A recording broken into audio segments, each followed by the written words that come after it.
আপনাদের জন্য ঈদ মোবারক। ঈদগাহ কর্তৃপক্ষ যেভাবে তারা আয়োজন করেছে তাদেরকে আমরা ধন্যবাদ জানাই। ঈদ ব্যবস্থা করেছে আল্লাহ বহুদিনের আশা আমাদেরকে পূরণ করেছে তাদের মাধ্যমে। আপনারা তাদের জন্য দোয়া করবেন, আমাদের জন্য দোয়া করবেন। আল্লাহ তাদেরকে ঈদগাহ ময়দান আর যেসব কাজ বাকি আছে সম্পূর্ণ করার প্রচেষ্টা করুন। সবাই বলে আসবে।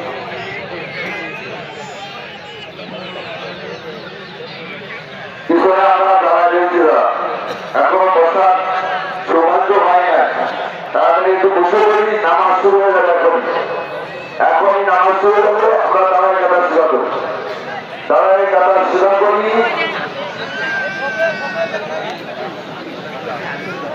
দাঁড়ায় কাতার সিধা করি।